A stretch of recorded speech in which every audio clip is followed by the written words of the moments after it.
நீலகிரி மாவட்டம் குன்னூர் அடுத்த உளிக்கல் பகுதியில் காருண்யா நிகர்நிலை பல்கலைக்கழக வேந்தர் டாக்டர் பால் தினகரனின் பிறந்த நாளை முன்னிட்டு இலவச மருத்துவ முகாம் நடைபெற்றது. இயேசு அழைக்கிறார் நிறுவனர் மற்றும் காருண்யா நிகர்நிலை பல்கலைக்கழக வேந்தர் டாக்டர் பால் தினகரனின் 63வது பிறந்த நாளை முன்னிட்டு கோவை காருண்யா மருத்துவமனையும் நல்உள்ளம் அறக்கட்டளை, காருண்யா பல்கலைக்கழக ஹெரிஸ்டேஜ் மாணவர் கிளப், IEEE-ACAM மாணவர்கள் இணைந்து நீலகிரி குன்னூர் அடுத்த உளிக்கல் பேரூராட்சி திருவள்ளுவர் நகர் சமுதாய கூடத்தில் மாபெரும் இலவச மருத்துவ முகாமினை நடத்தினர். முகாமில் அப்பகுதியை சுற்றியுள்ள மக்கள் கலந்து கொண்டு பயன்பெற்றனர். முகாமில் நல்உள்ளம் அறக்கட்டளை நிறுவனர் உளிக்கல் சண்முகம் தலைமை தாங்கி துவக்கி வைத்தார்.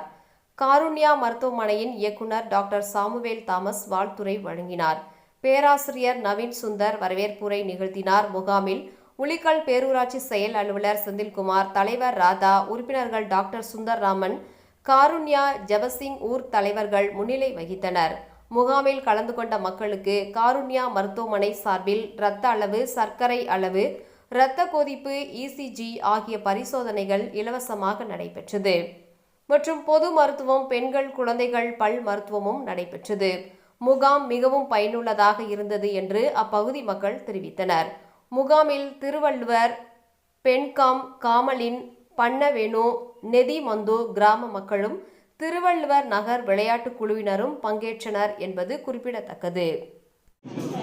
ஊழியத்தினுடைய ஸ்தாபகர், காருண்யா பல்கலைக்கழகத்தினுடைய வேந்தர், சீஷா தொண்டு நிறுவனத்துடைய ஸ்தாபகர், அன்பு சகோதரர் டாக்டர் பால் தினகரன் அவர்களுடைய 63ஆம் பிறந்த நாளை முன்னிட்டு காருண்யா பல்கலைக்கழகம், காருண்யா மருத்துவமனை, நல்உள்ளம் அறக்கட்டளை சேர்ந்து இங்கே உளிக்கல் பேரூராட்சியில இலவச மருத்துவ முகாம் நடத்தி வருகிறோம்.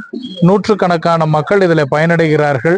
மலைவாழ் மக்கள், வட மாநிலத்தவர், கிராம மக்கள் எல்லாம் இதில் பயனடைகிறார்கள். பொது மருத்துவர், சர்க்கரை நோய் மருத்துவர், இயன்முறை மருத்துவர், பெண்கள் மருத்துவர், குழந்தைகள் மருத்துவர்கள் எல்லாம் இங்கே வருகை தந்திருக்கிறார்கள். நூற்றுக்கணக்கான மக்களுக்கு இது பிரயோஜனமாக இருக்கிறது. மேல் சிகிச்சை தேவைப்படுகிறவர்களுக்கு புதிதாக சர்க்கரை நோய், இரத்த கொதிப்பு, இருதய பாதிப்புகள் கண்டறியப்பட்டவர்கள் உயர் சிகிச்சைக்காக பரிந்துரைக்கப்படுகிறார்கள். இந்த முகாம் இங்கே இருக்கிற மக்களுக்கு ஒரு தாக்கத்தை ஏற்படுத்துகிறது.